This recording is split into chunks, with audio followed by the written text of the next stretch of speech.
Welcome to the deep dive. Today, we're looking into something, well, fascinating, I think. How sometimes the really big impacts, in these large-scale operations, they come from places you might not expect. Seemingly simple stuff. Yeah, the details. Exactly. Imagine just one detail, maybe overlooked in a huge industry. Get it wrong, could cost millions, but get it right. Maybe it changes everything. Hmm. We're diving into commercial poultry farming today, and we're focusing on something really basic. The floor, what's Yeah. actually under the chicken's feet. It's a kind of a perfect case study for this subtle but really powerful impact. It's absolutely spot on. The importance of bedding, or litter, as Yeah. it's often called in these huge poultry operations, Mhm. it's just incredibly wide-ranging. Right. It affects pretty much everything. Yeah. Bird comfort, how fast they grow, the health of their feet, their respiratory systems, even the quality of the final product, the carcass. Wow. Oh, What's really key here is that you've got these enclosed barns, thousands of birds packed in, and the right bedding. It's absolutely critical for managing moisture, ammonia levels, odor, bacteria. It's basically the foundation of their whole environment. so, okay, let's talk downside then. What happens if a farmer, maybe trying to cut corners or just uh, doesn't get this foundational element right? What's the actual cost? Well, if that bedding isn't managed really carefully, Yeah. you very quickly run into problems, serious problems, like Mhm. wet litter, which is a breeding ground for bacteria. Right. Then you get dangerously high ammonia levels building up. You actually see burns on the bird's feet and legs. Hmm. The air quality gets terrible. And worst case, you can even see spikes in mortality, more birds dying. Yikes. And these issues, they might not show up on day one, but maybe by week 4, week 5 in a broiler cycle, they can become a huge performance bottleneck. It hits profitability, it hits bird welfare.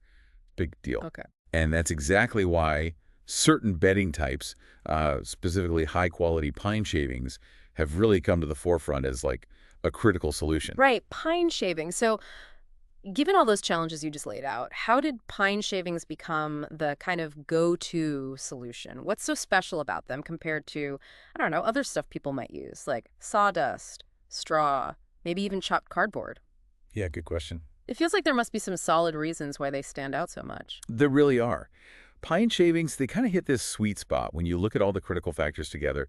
First off, absorption. Okay. They soak up moisture incredibly fast, and that significantly cuts down on those problem wet spots, especially around the water drinkers you mentioned earlier. Wait, makes Then there's odor control.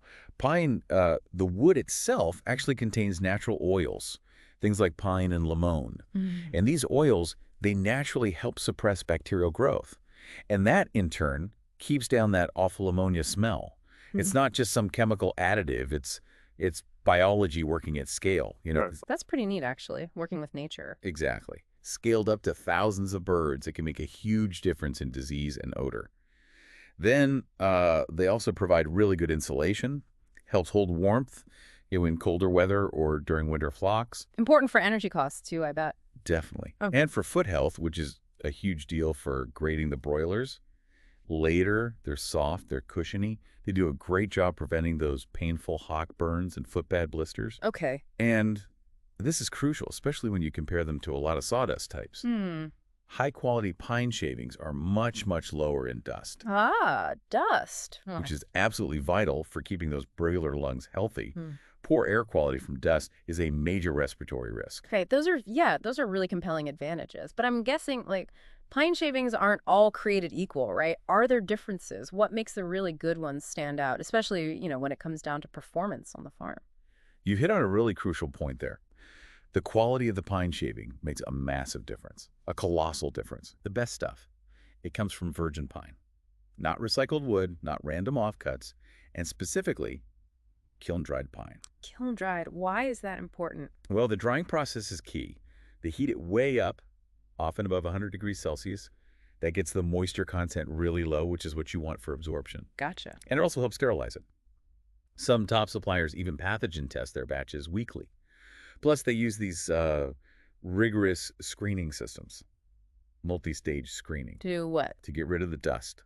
And the really fine particles, the stuff that just turns to mush, what you want is a consistent flake size. Ah, okay. Consistency. Exactly. That careful processing is what delivers consistent performance, flock after flock. Some suppliers might try to bulk up their bags with fine dust or mix in cheaper wood types. To make it look like a better deal. Right, cheaper up front. But the real cost shows up later. and reduced bird health, maybe higher mortality, bigger vet bills down the line. It's that classic trade-off, isn't it? Quality versus that apparent initial cost. Yeah. Yeah, the hidden costs. So it's really about getting the right kind of pine shavings. Have you actually seen like dramatic improvements on farms when they make that switch to the really high quality stuff? How does it actually, play out on the ground for a producer? Oh, absolutely. The results can be quite transformative sometimes. There was one farm I know of near Rustenburg. Okay. They made the switch to a high-quality, Uh-huh. screened, kiln-dried pine shaving. And in just one broiler cycle, they saw their foot pad lesions, those burns and sores, drop by over 60%. 60%. Wow. Yeah. Just think about what that means for them. Their vet costs dropped significantly. Their grading for the top A-class broilers improved noticeably, which, directly boosts their revenue. That's huge. Really is. And we see similar things in layer operations, too. Birds laying eggs. Egg cleanliness often improves, especially in floor bead systems. For a farmer, seeing a 60% drop in lesions isn't just the statistic. It's a profound change in the health of their flock and, frankly, the financial health of their business. It just really shows the power of getting that foundational piece right. And thinking beyond just the birds themselves, their health and performance. Yeah. What about other advantages, like environmental stuff or broader cost benefits? It feels like using a good material like this would have ripple effects. It really does. It's quite remarkable how the benefits kind of extend outwards. For one thing, pine shavings are completely natural. They're compostable. Ah, So that spent litter, once the birds are gone, it transforms into this really high-quality manure or compost. mm. It's nutrient-rich, valuable for other farmers, for crops. So it becomes a resource, not just waste. Exactly. It reduces the waste headache and can even become another small revenue stream. Plus, think about it. If your bedding performs better, lasts maybe a bit longer, and you have fewer mortalities because the conditions are better, That's a direct saving. it's a direct win. Yeah. For the environment, Right. because you're using resources more efficiently, and for the operational budget. It really speaks to that idea of delivering long-term value rather than just chasing the absolute lowest price tag up front. Okay, so let's bring this all together. What does this deep dive into, well, chicken bedding actually mean for you listening? Whether you're in agriculture yourself or maybe just curious about how industries find ways to optimize performance, it really seems to hammer home this core idea, doesn't it? That these seemingly small, maybe overlooked details can have these massive ripple effects through an entire system. Yeah. We've seen how investing in something specific like high-quality pine shavings leads to, better bird health, lower long-term costs, better product quality at the end, and even these environmental pluses. It's just a really powerful example of finding those hidden leverage points that probably exist in almost any complex system.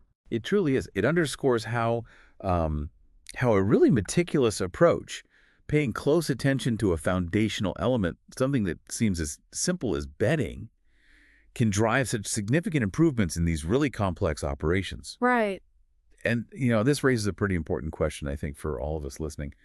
What foundational elements in our own fields, or maybe our own work, Yeah. things perhaps we overlook or just take for granted, might actually be ripe for a similar deep dive, for a potentially game-changing transformation? Good question. Yeah, maybe consider how those principles we talked about, like prioritizing quality over that initial sticker price, looking for the long-term value, consistently testing and checking your results. How might those apply to your own work, maybe your hobbies, or even just aspects of your daily life? It makes you think, doesn't it?